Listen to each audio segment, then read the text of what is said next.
So we continue our run through of human history today. So last class we did cave paintings. And what I will do from now on is I will highlight some YouTube comments for us to review what we learned last class, but also as a chance for us to better engage the YouTube audience. Okay, so this comment comes to us from Gary Zorakowski, and he talks about the cave paintings. He says that it is possible they created art everywhere, the paintings only survive in the caves. And the answer is absolutely. So back then, during the Ice Age, they made these cave paintings as a ritual, as a celebration of their religion, to express their imagination. They really didn't care about leaving a legacy that comes later, okay? So that's a very important comment, so thank you.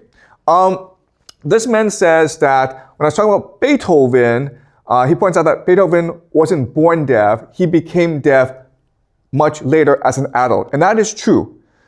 But one thing about Beethoven that people don't really discuss is that he probably had synesthesia, okay? And this is just a fancy word meaning the mixing of senses. So some people are born with special talent, and so what happens is that their senses get mixed up. So when people hear things, they actually see things. Okay, so the classic example is the idea of pitch perfect. So there are some people, musicians, when they hear something, they can tell you exactly what the pitch is. Is it C minor, D major? Okay, and the reason why is when they hear something, they see a color. Okay, so they mix the audio sense with a visual sense, and that's part of the situation with Beethoven as well. So a lot of really talented people in life, what happens is that they mix up their senses. Okay.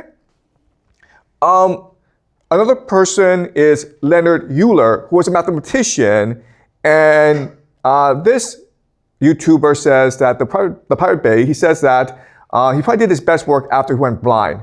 And the reason why is that when you go blind, you're able to imagine much more strongly and much more deeply, okay? So he's able to see the math in his head, okay?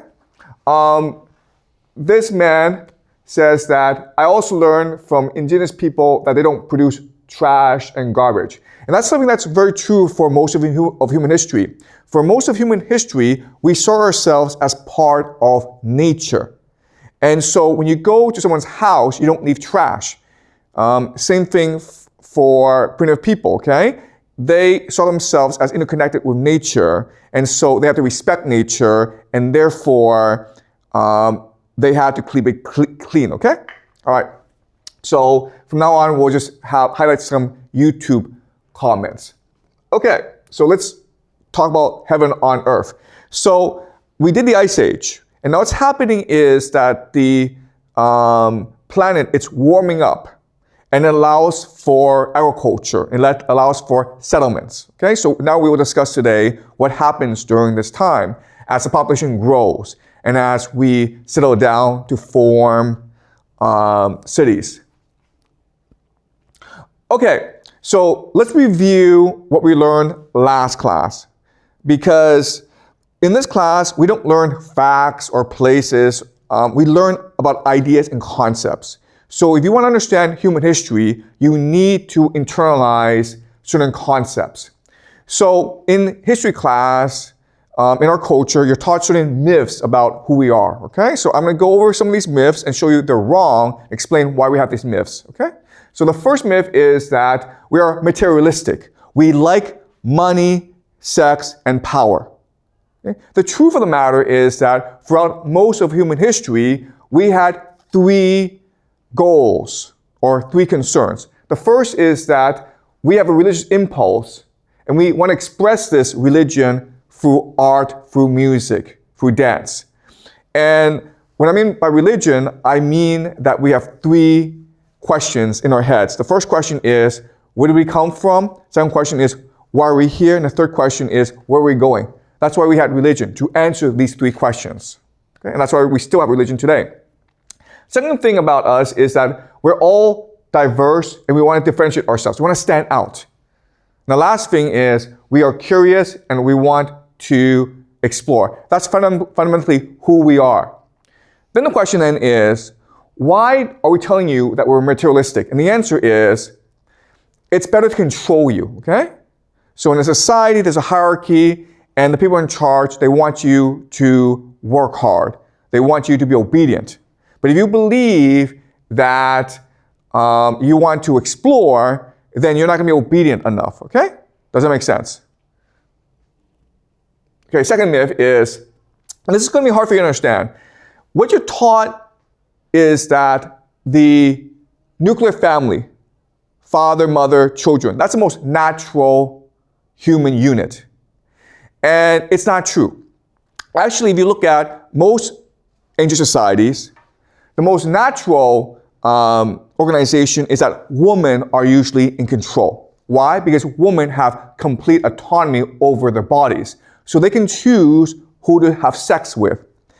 And that's where the power comes from. They control access to sex, which gives men pleasure. And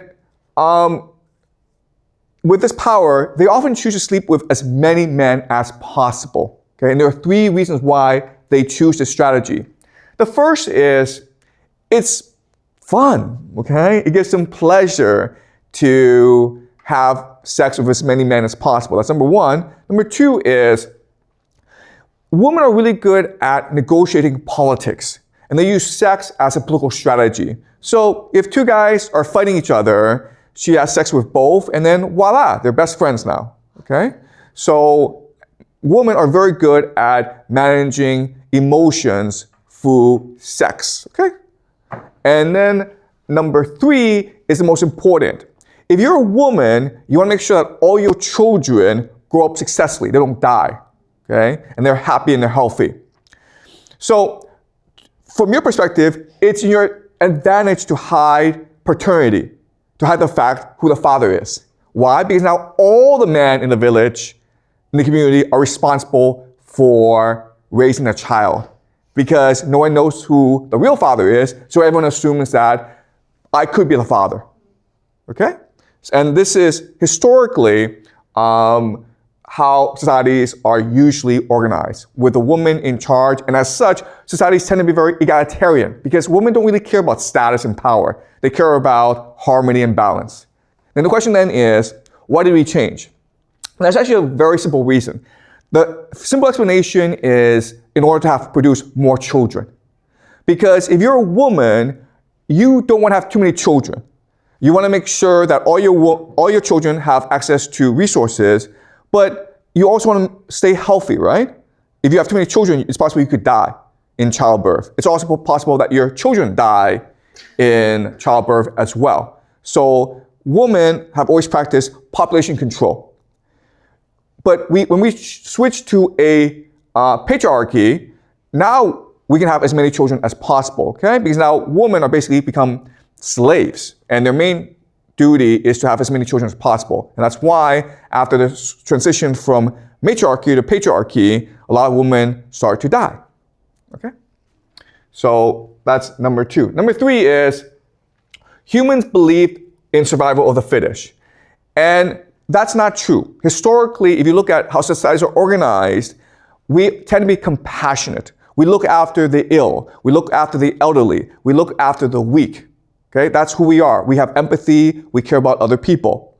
So why do we believe in survival of the fittest? It's to create fear and anxiety. Okay?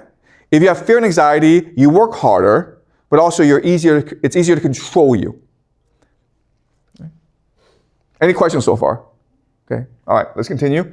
Number 4, humans have gotten smarter over the centuries. And one thing that you will learn in this class is that's not true. Humans have always been smart, but we've expressed our intelligence in different ways. So primitive cultures, they express themselves through art. They had better memories, they were more sensitive, and they were more resilient than we are. So why are we taught that we're smarter? The answer is confirmation bias, because everyone likes to believe that we're smarter than the people who came before us. Okay? So now let me give you an example of how smart they were. So let's just say that you have a boat and you want to navigate the Pacific. Okay? That's very hard to do, and you usually need a computer. Why? Because there's so much information that you need to process in order to navigate the ocean. Okay, so let's go over some of the information. All right, so these are the Polynesian people. What's amazing about them is they settled the entire Pacific. Wherever there's an island, they had a settlement. And this is a testament to our desire to explore the world, okay? What is fascinating is how they did this, because if I were to put you in a boat in the Pacific, you'll probably die, okay? And that's true for most people. So the question then is, how do they navigate the Pacific? Well, what they did was this. They built boats that allow them to navigate the Pacific, but as you can see, these are not large boats, okay? So they had to get to an island fairly quickly. So what they needed to do was read the stars. So in their heads, they were able to map out the stars, and from the stars, figure out exactly where they were. They also had to memorize oceanic currents, okay, how the oceans were moving in order to better navigate the ocean. Also, every island has its own distinct oceanic ecosystem, okay? So there's so much information that they have to take in. They have to look at the wind, they have to look at the oceanic currents, they have to look at the stars. And that's why we have computers to do this for us today. But back then, they didn't have computers. So they had to do this all in their heads, okay? And they had some maps that helped them, okay? So this is a map of the stars, and this is a map of the oceanic currents. But they were all doing this in their head. And what's really amazing is, while they were out in sea, they couldn't sleep, okay? They had to keep track of all this information to know exactly where they were. If they fell asleep, the navigator fell asleep, they got lost, and then they died. Okay? That's the power of the human imagination. Okay, last myth. We evolved from apes. And the truth is that we are imaginative and we can choose our own evolution. Okay? So you're taught in school about the theory of evolution, how we evolved from apes. And maybe our bodies evolved from apes, but our minds did not. Our minds come from somewhere else. Okay?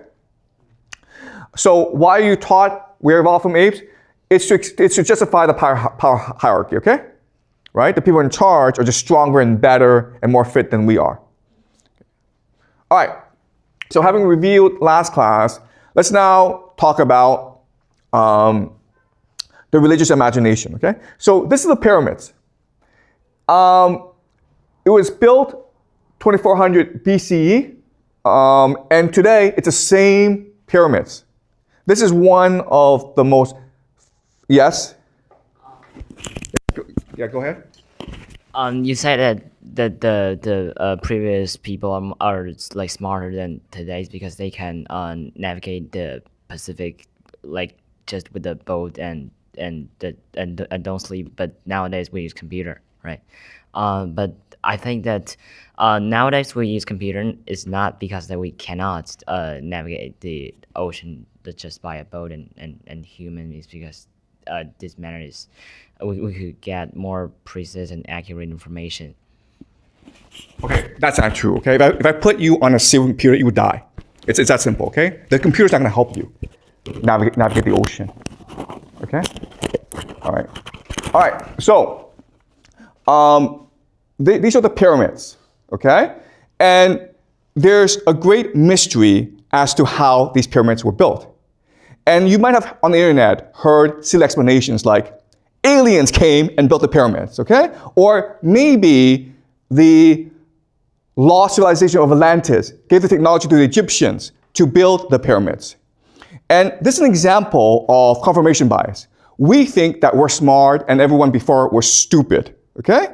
And what you'll learn in this class is that these people had an imagination that allowed them to build the pyramids. Okay, so I'm going to show you how they built the pyramids. All right, so as you can see, the pyramids are extremely complex structures, okay? And first of all, there's debate as to what the pyramid is. What are you taught in school what the pyramids are? What is it? Come on, you guys are taught all this in school, right? The pyramid is what? It's a tomb, right? Okay, guys, it's not a tomb. Okay, it looks like a tomb, but it's not a tomb. It's a temple, right? Okay? So how do they build the pyramids? So what happened was that they didn't have blueprints, they didn't have computers, but they had the imagination. So they could see the building of the pyramid in their heads. And what they did was they actually built it from the inside out. Okay? All right? So again, it's hard for us to imagine that they would do this because it's like, wait, you don't have a pen, so you couldn't write it down. You don't have a computer, so you can process all the information. They did it all in their heads. And that's the power of the human imagination. Okay? All right. And as you can see, it was a massive undertaking, huge organization. It took about 20 years and lots of people. And then the question then is, how were they able to organize in such a manner? And the answer again is empathy, the imagination. Someone had a vision, and this vision was so compelling that everyone knew exactly what part to play. Okay? Also, what's really important is that in school, you're taught that the pyramids were built because the pharaoh is God, and there's a tomb for the pharaoh, okay? That's really insulting to the Egyptian people. Like all cultures, the pharaoh wanted what's best for his people, okay? So the pharaoh would, in his lifetime, undertake a lot of public works projects, okay, including canals. Okay, so the pyramids were just a public works project, a temple. What's amazing about the pyramids is that we could not do the pyramids today, okay? Back to your point, we have computers. Guess what? We have all these machines, okay? And guess what? We cannot build the pyramids. Why? Well, because the way we work is different from the way they worked before. Let's go over the differences, okay? Ancient times, people had religious devotion. When they worked on a project like the temple, like the pyramids or whatever, the point was to bring heaven to earth, to bring God to earth, to create eternal peace. They felt that my dedication, my sacrifice would make my children, my grandchildren, my great-grandchildren all more prosperous, okay? That's why they worked so hard. Today, it's to make more money, okay? Second thing, vision. People back then had bigger brains, okay? Not bigger brains, but like stronger imagination. So in their heads, they were able to see the entire vision in their heads. And this vision was able to pass on to other people as well. It was almost like they had telepathy. It was almost like they could see the same thing, okay? The structure of the pyramid was designed in a way that people saw the same image and they worked towards that image. Today, we focus on something called top-down process-oriented management, okay? The idea here is, rather than work together, you just go and work a particular part. And then once you do that part, you go away, okay? So an example is maybe art class. Now, I'm not sure if you take art class, but you guys know, like, to produce a great piece of art, you stay in a room and you work really hard at it, okay? But in school, what do we do? Well, first thing we do is make you write a plan, right? And if you do the plan well, I give you 10%. Then after you do the plan, what do? You write the outline. Then you do a draft. Then you do an iteration, okay? You understand? We break it down into a process. And you think that this would lead to better results. It actually leads to worse results, okay? Because you're no longer focused on the vision, you just focus on the process. And that's why today, everything we do sucks, okay? I can give you the greatest computers in the world, and you really couldn't do the pyramids, okay? I can give you the best machines, the best computers. It wouldn't matter because you lack that vision. The last thing, and this is most important, is when you have vision, when you have religious purpose, everything you do is careful, okay? You put your best effort into doing it because you're trying to create eternity. Today, you try to do the least amount of work for the most amount of pay, right? So the idea today is to do it as fast as possible, as cheap as possible to maintain a budget. Okay? So do you understand? It's not about how smart you are. It's about your purpose in working. It's about how you work. And that's why everything we do today is just crappy. Okay? All right. Let's go over some examples of tremendous human achievement. Okay? This is the Hagia Sophia. And this was built in 532 in Constantinople. It's still in Istanbul. You can actually take a plane, get on a plane, and fly, and it's still there, guys. Okay? This is a modern picture. So you can see the amount of attention and care put into architecture back then. Okay? Because it's about bringing heaven to earth, creating heaven on earth. This, and you can see inside how beautiful it is. Okay? And so every inch, every piece of the church is just beautifully constructed. Everyone who worked on it was working with the same vision and working with the same dedication. This is the Aachen Cathedral built in 1790, okay? And guys, this is what it looks like today. No different from what it looked like when it was first built. And guys, no one said this was built by aliens, okay? No one said this was built by the Atlanteans. So the idea that the Egyptians couldn't build the pyramids by themselves and had to rely on aliens, that's just a racist comment. Okay? Also, Charlemagne, the first Roman emperor, the first Holy Roman Emperor, he's buried inside this cathedral, but no one's saying this is a tomb, okay? We all know it's a church. So the pyramids are a church, a temple to their gods. And once we understand that, then we can better understand how they built the pyramids, okay? Does that make sense? Okay, and this is what it looks like inside, okay? Again, this is today. You can actually get a plane, go to Germany, and go walk inside this church and see for yourself how beautiful it is. Back then, they put care and love into everything they did because they believed that what they did was to make a more godly spiritual world. Okay, the Manhattan Project, okay? This is probably the greatest achievement of humans in the 20th century. All right, and there were 100,000 scientists who worked on the Manhattan Project to build the nuclear bomb. Same concept where they believe that they were creating eternal peace on earth, heaven on earth, and that's why they worked so hard. And guess what? They were right? Because now with the atomic bomb, nations are afraid to go to war. Before the atomic bomb, World War I, World War II killed tens of millions of people. And even though there's still wars, they're not as devastating as before. Okay? All right, so this idea of bringing heaven to earth, it goes way back to the beginning of humanity. This is Göbekli Tepe. It was first built in 9600 BCE. And this is considered the world's first temple. It's the first temple that we discovered. We can assume that wherever humans go, they will build temples. Because, as I mentioned last class, humans are first and foremost religious. They express themselves through, they express their religion through art, architecture, music, dance, okay? And it's an amazing achievement because these pillars, okay, they're really tall. So we don't know how they were able to move these pillars into place. Okay, you can see how small people are and how big this is.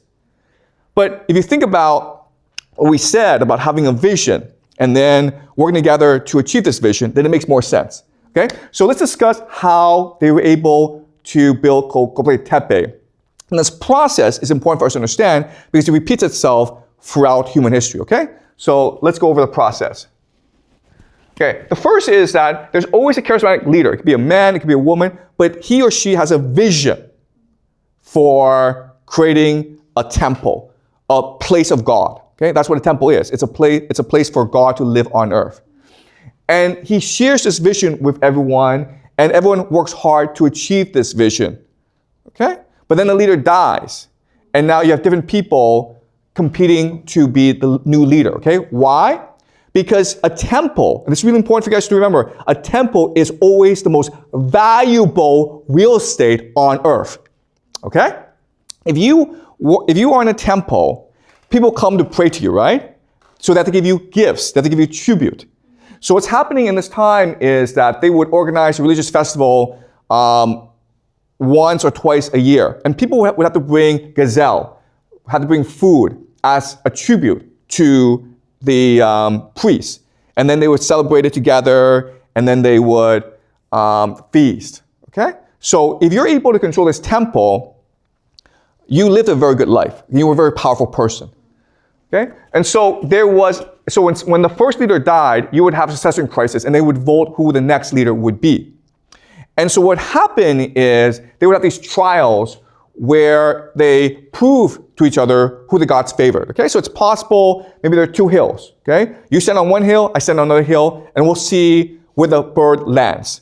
If the bird lands on my hill, then the gods favor me. Okay, because at this time, humanity believed that the mother goddess ruled over all. Because as humans at this time, you're concerned about two things, right? You're first concerned about farming, agriculture, fertility, and then you're concerned about having babies, okay? So that's why the mother goddess was important, because the mother goddess provided fertility for everyone, okay? But then over time, what they realized is, you know what? We can just cheat, okay? And how do you cheat? You cheat by forming secret societies, okay? By getting people to follow you, and then you swear blood oaths to each other, and you also maybe have sex with each other, and you become a faction, okay? And this led to a lot of political conflict.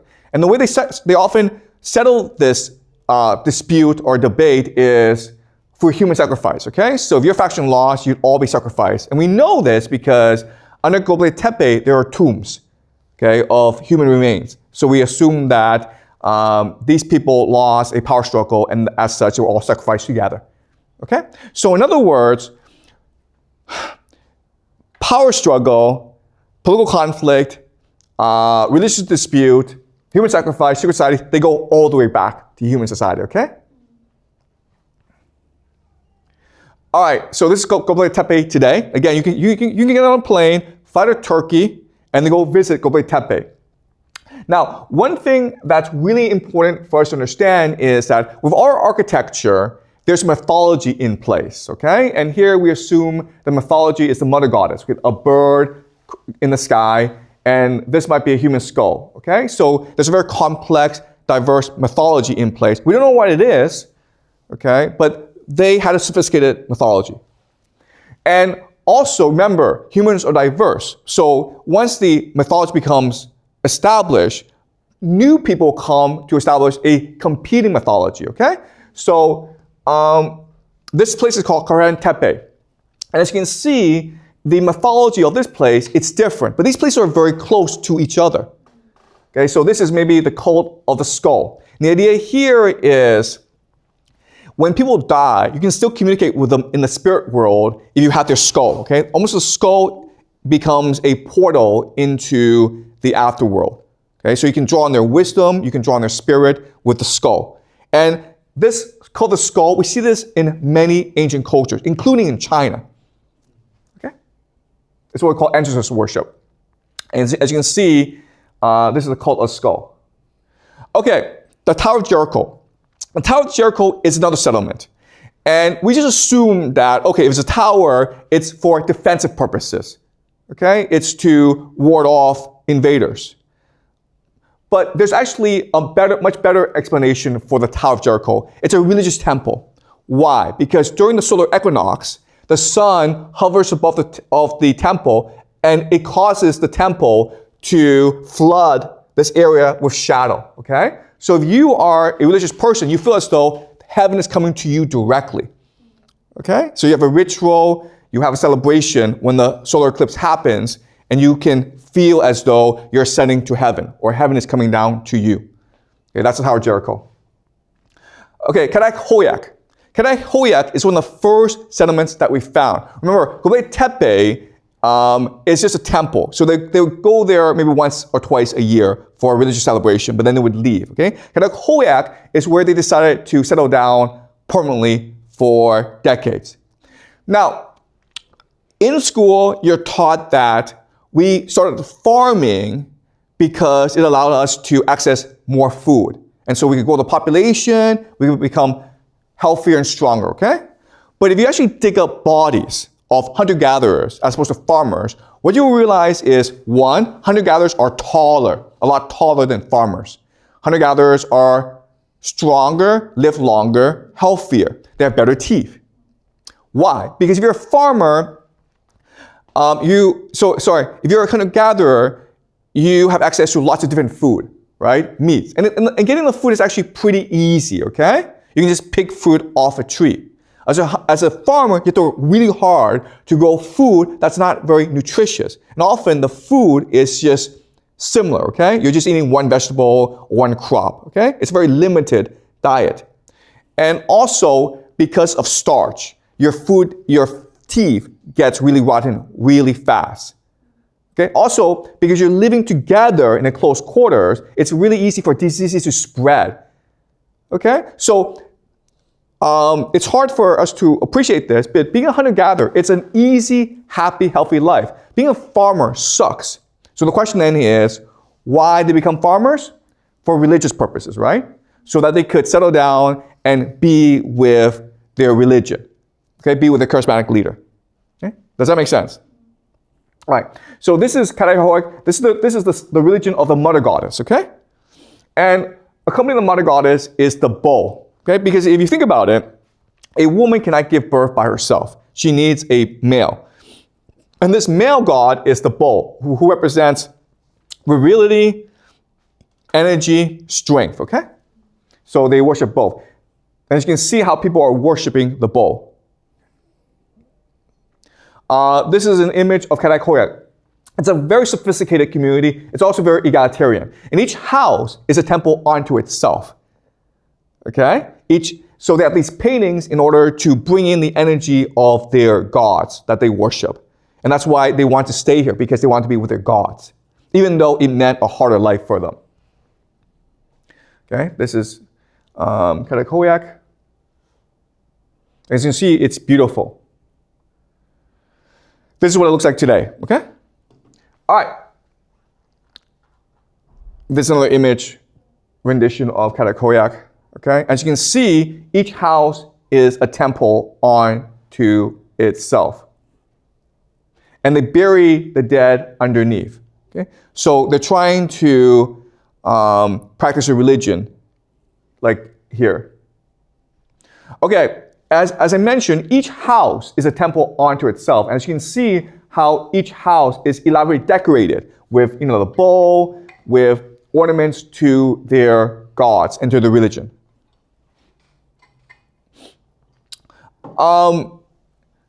This is a gazelle, so they hunt gazelle for food. But as you can see, it's really a dance, right? So they're hunting the gazelle, but they see it more as a dance, as a celebration. And the reason why is, at this time in history, we feel an obligation to the animals we killed. We have to thank the animals that we killed. We have to celebrate the animals we killed in order to maintain balance and harmony in the world.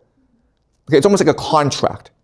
Before you can kill animals, you need to pray to the gods and ask for permission. After you kill the animals, you must thank the animals for sacrificing their bodies to you so you can eat. Okay? All right? You guys got it? All right. So let's go over the pattern of human settlements. Okay? And I need you guys to remember how this process works. So let's look at how Karakoyak came together, and I'll explain to you why it fell apart. Again, you have a charismatic leader who has a messianic vision. He takes us to this place and says, this is where the gods are. This is divine place. And let's settle down here. And as such, we can bring heaven to earth. And then they become a creative, artistic community. Okay? And they often choose a place where the climate is very nice. And that allows them to farm, to supplement their hunt and gather, okay? And over time, as the population grows, they become much more dependent on farming, okay? So it's a gradual process. It doesn't happen overnight. In the early days, there's lots of social mobility in that all leaders are elected. And also, it's very egalitarian, okay? Does that make sense? But over time, the system breaks down. What happens?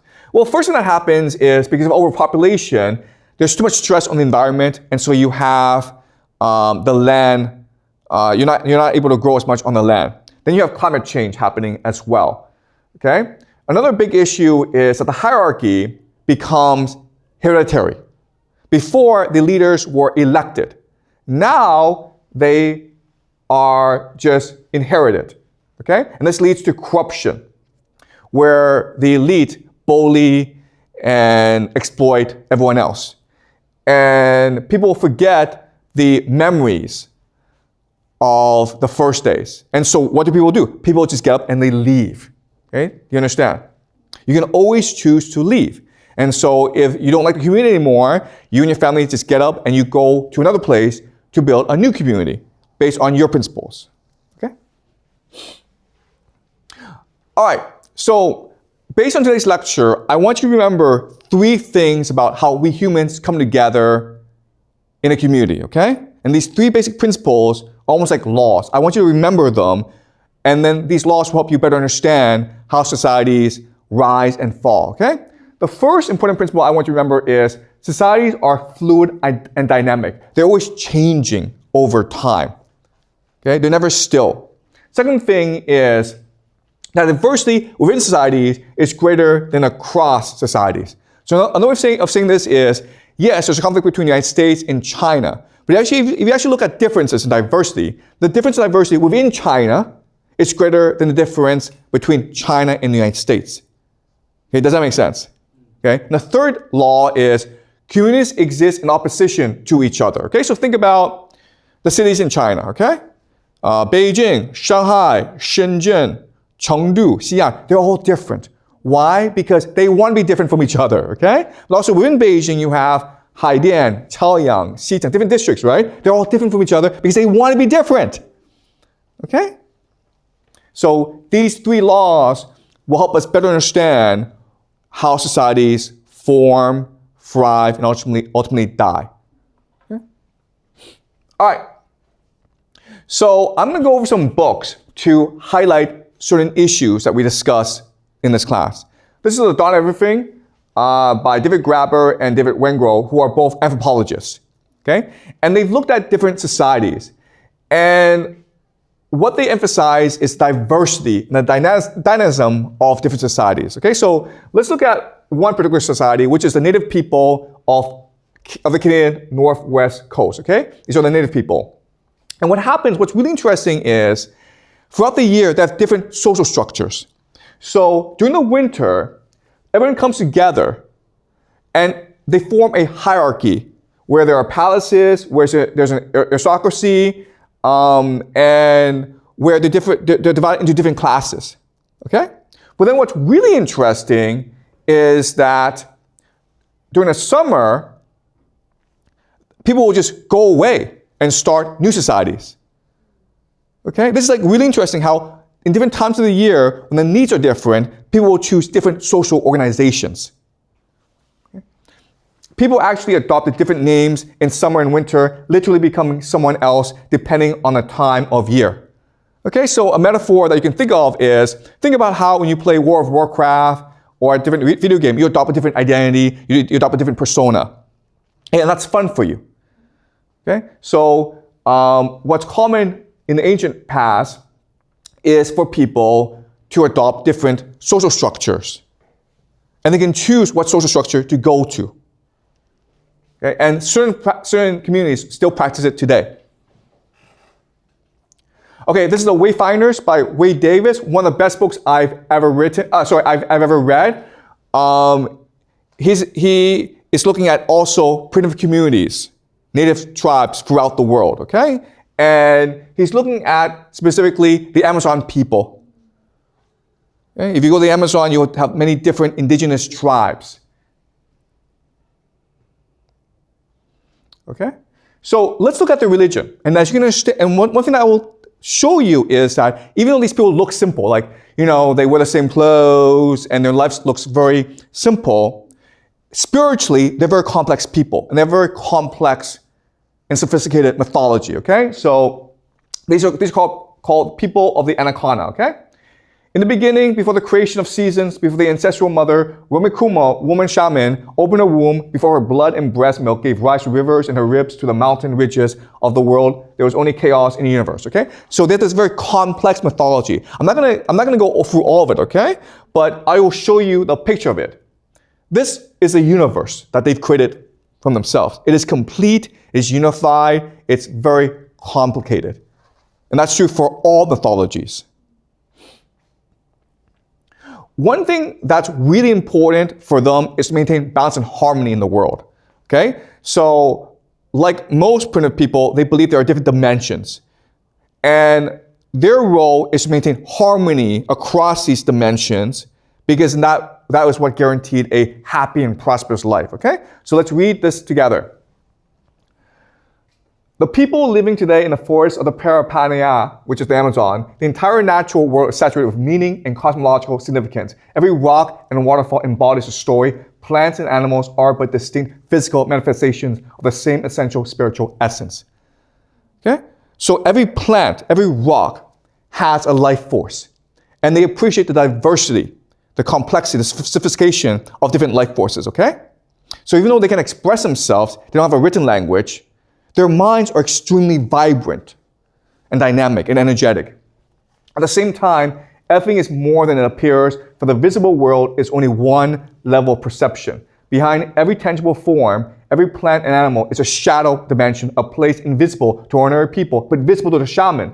This is the realm of the He spirits, a world of deified ancestors where rocks and rivers are alive, plants and animals are human beings, sap and blood, the bodily fluids of the primary river of the Anaconda. Hidden in cataracts, behind the physical veil of waterfalls, in the very center of stones, are the great malakas of the He spirit, where everything is beautiful, the shining feathers, the coca, the calabash of tobacco, powdered, which is itself the skull and brain of the sun. Okay? You can see how the mythology is very complex and how they embedded into their everyday life.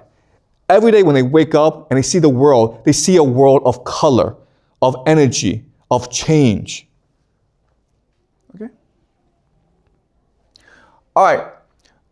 He continues, among the Bharasana, such renewal is the fundamental obligation of the living. In practice, this implies the Bharasana see the earth as potent, the forest as being alive with spiritual beings and ancestral powers. To live off the land is to embrace both its creative and destructive potential. Human beings, plants, and animals share the same cosmic origins and in a profound sense are seen as essentially identical, responsive to the same principles, obligated by the same duties, responsible for the collective well-being of creation. There's no separation between nature and culture. Without the forests and rivers, humans would perish. But without people, the natural world would have no order or meaning. All would be chaos. Thus, the norms that drive social behavior also define the manner in which human beings interact with the wild, the plants and animals. The multiple phenomenon of the natural world, lightning and thunder, the sun and the moon, the scent of a blossom, the sour order of death. Everything is related, everything connected, a single integrated whole. Mythology infuses land and life with meaning, encoding expectations and behaviors essential to survival in the forest, anchoring each community, each Malacca, to a profound spirit of place. Okay? So you can see how sophisticated their imagination is. Okay, so one thing that I discuss continuously, because it's a very important concept, is how everything is a harmonious whole. And so when you kill something, you first need permission. You need to have a contract, okay? This is true through most of human history. So these people are no different. When men go to the forest to hunt or fish, it is never a trivial passage. First, a shaman must travel in trance to negotiate with the masters of the animals, forging a mystical contract with the spirit guardians, an exchange based always on reciprocity. Okay? The idea of reciprocity. If you kill an animal, you need permission. Now, if you kill the animal, you must thank the animal through ritual sacrifice. Okay? The Bharasana compare it to marriage for hunting to as a form of courtship in which one seeks the blessings of a greater authority for the honor of taking into one's family a precious being. Meat is not the right of a hunter, but a gift from the spirit world. To kill without permission is to risk death by a spirit guardian, by it in the form of a jaguar, anaconda, tapir, or harpy eagle, okay? So the concept here is karma, right? If you do evil, evil will come to you. Okay, so it's important to maintain harmony. All right, and this is no different from the cave paintings. Okay, so you go way back to the dawn of humanity, we believe the same thing. Okay, we believe that these animals came from the spirit world. And that's why you paint it. That's why you express art, to thank the animals for coming from the spirit world to feed and nourish us. And after we kill them, then we pray that they return to us. Okay? And this goes back, tens of thousands of years. All right, let's go to Africa. So we were in the Amazon. Now let's go to Africa. And in Africa, there's some people called the forest people, okay? This is a book by Colin Turnbull, who spent a few years with them. And these are the pygmies. They live in the forest. And guess what? Even though the mythology is a bit different, they have different names, they have different structures, it's still the same essence, okay? So let's go over. This is called a molemo, which is a musical instrument that they use to communicate with the spirits of the forest, okay? All right, so one thing that's really important for these peoples is the idea of ritual. You are a member of the community if you participate in all their rituals, if you believe in the mythologies, if you honor their ancestors and their traditions, okay? If you're not, if you refuse to honor their traditions, then they will ostracize you, or they may even kill you, okay? So, the pygmies are having a religious festival, and Colin Turnbull says this: I was told, however, that everyone had to eat just as no adult male was allowed to sleep but had to sing while Maloma singing was in progress. Apparently, one of the greatest crimes that a pygmy can commit, if not the greatest, is to be found asleep when the Maloma is singing. Okay? If you refuse to participate in the ritual, or if you break the seriousness of the ritual, then you are a threat to community, and they will kill you. And they will forget about you, okay? So once they kill you, the woman would be told that the Malomo itself, the great animal of the forest, had carried off one of their number, but like the man, they would ask no questions and would never again mention the missing man. So if you disrespect them, they would not only kill you, but they would forget about you forever. So this is how they explain why they do what they do. Why do they practice these rituals? Why are these rituals such an important part of their lives? Normally everything goes well in our world, but at night when we are sleeping, sometimes things go wrong because we are not awake to stop them from going wrong. Army ants invade the camp. Leopards may come in and steal a hunting dog or even a child. If we were awake, these things would not happen. So when something big goes wrong, like illness or bad hunting or death, it must be because the forest is sleeping and not looking after its children. So what do? We wake it up. We wake it up by singing to it, and we do this because we want it to awaken happy. And everything will be well and good again. So when our world is going well, then also we sing the forest because we want it to share our happiness, okay? So their idea of God is heaven on earth, where you're connected to the environment around you. Everything that you do impacts the environment. The environment also impacts you as well. So you practice these rituals in order to maintain balance and harmony in the world. Okay? The world is a script. In living, you must follow certain practices in order to respect the traditions of the world. And that's what brings harmony and heaven to the world. And it's something that for most of our history, something that we've understood and we've appreciated. Then the question then is, what do we change? Okay, and we'll be discussing this as the semester progresses. Okay, so that's it. Are there any questions before we end? Yeah. So before you said that people nowadays, okay, so first of all, I totally agree that people nowadays are lack of vision and imaginations, contrast to people back in the days, because of multiple reasons. And so my question is that I agree that people nowadays are lack of vision, but I kind of are a little bit confused about what your argument that we cannot rebuild the pyramid. Because, well, from my point of view, nowadays we have the ability to, build skyscrapers or metropolitans, and so what is the factor that kind of stops us to build, structures like pyramid? Okay, so the question is, why can't we build the pyramids? Okay, all right. So there are different factors in place. The first is the resources that are required to build the pyramids. It is tremendous, okay? Okay, so to give an example, the stone that, sorry, let me just bring this up, okay? The stone that they used to build the pyramids is enough to build a wall around France. Okay, so the size, okay, is beyond our imagination. Okay, that's number one. Okay, where we find the resource to do this. Second is the question of will. Why would we want to do this? Like, do you want to rebuild the pyramids? Like, okay, well, yeah, that's another problem. Okay, and the third problem is this organization, which is how would we organize the people in a way as to build the pyramids? Because back then it was a massive undertaking. But again, people were united by a similar vision, which is like, we're bringing heaven to earth. Once we build the pyramids, the gods can rest in peace. The gods can come down and shine a divine light all over us. So that's the end of history. We're done. Okay? Just work hard for 20 years and then there'll be heaven on earth. Okay? That's what drove them. What inspires people today? There's nothing that inspires people today. Okay, like, oh, make $1 billion, make $1 trillion. Okay, that's what inspires people. But you know what? To make $1 billion, it doesn't mean you have to work hard. It just means you have to cheat and lie and steal. Okay. So does that make sense?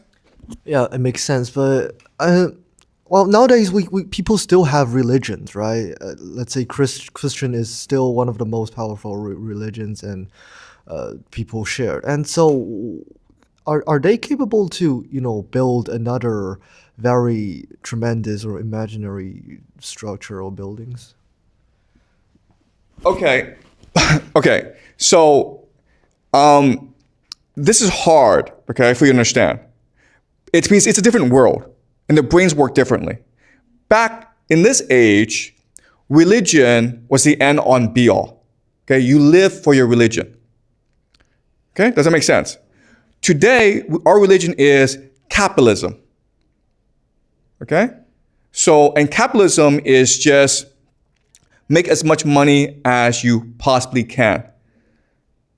And the difference is back during the time of the Egyptians, it was a spiritual age. Okay, so you sought inspiration from the heavens.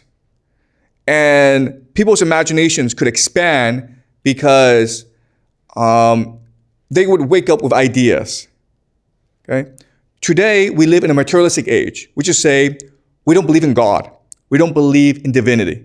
We just believe in numbers, in computers, in process. Okay? Does that make sense to you? Okay?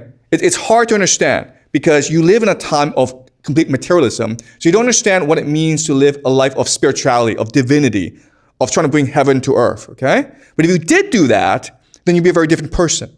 There were things that you could do that would be unimaginable to you, okay?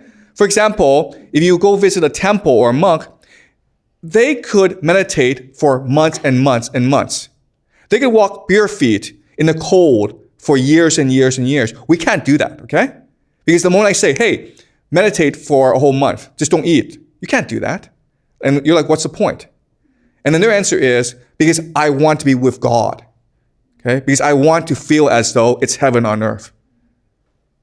So it's not just a question of how smart you are, it's a question of faith and purpose and meaning as well. The reality is that not only do we live a life of purpose and meaning and spirit, we also think these things don't matter. Okay? Does that make sense? All right. Any more questions? Yep.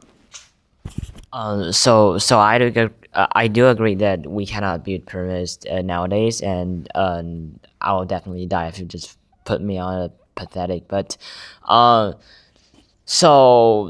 but like for more modern people, we also can do like a lot of things that previous people cannot. So how does the building of a pyramid, these things demonstrate that the previous people are smart? Can you tell me what we do today that is so wonderful and spectacular?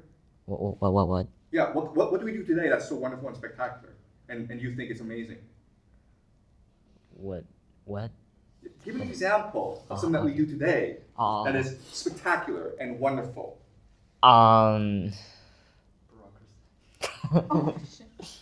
Okay, yeah. I mean, do you have an example? Okay. Okay, well, thank you, okay? Yeah. So give me an example. Any more questions? Does it matter for the first person who have the vision to build it and the second person have the same vision, or it doesn't really matter? They just want to bring heaven to earth. Look, that's a great question, okay? And this is hard for us to understand, but there's no sense of individual propriety, okay? It's like, this is my idea, you can't have it, okay? It's always like, we're in this together, okay? We don't know who built the pyramids. Why? Because it doesn't matter who built the pyramids. All that matters is it was built. That's the spirit that they had. Nowadays, like, if I have this idea, how do I patent it? How do I get credit for it? How do I make money out of it, okay? And that's why our ideas suck. Back then, it was just like, it doesn't matter what my idea is. What matters is this idea is expressed to other people, okay? When you have that spirit, when you have that heart, when you share who you are, then God comes into you and gives you ideas, you understand? But if you're like, nope, all I want to do is make money, God leaves you. Okay? And that's hard for us to understand. So back then, there must have been a genius, a charismatic leader, and God gave him this, not God, but like the spirit world, okay, the universe, gave him this vision for the pyramids. And he knew exactly how to do it. And then he goes to the Pharaoh and says, listen, I have this vision. The Pharaoh says, let's just do it, okay? So the Pharaoh got credit, but it didn't matter who got credit. It just doesn't matter. What mattered is it was built. Do you understand? There's no sense of individualism. There's no sense of capitalism. There's no sense of like private property. It's all like, let's just work together to build a better world. Okay? And yes, the people who worked on it were getting paid, but that's not what mattered to them. What mattered was achieving this vision together. Okay? So it's hard for us to understand. But when you have this mentality of common sacrifice, you are able to do tremendous things together. Okay? And I'm sorry, but I can't think of an example of things that we do wonderful today, like ChatGPT. Give me a break, okay? All right? Any more questions? All right, great. So I'll see you guys next week, okay?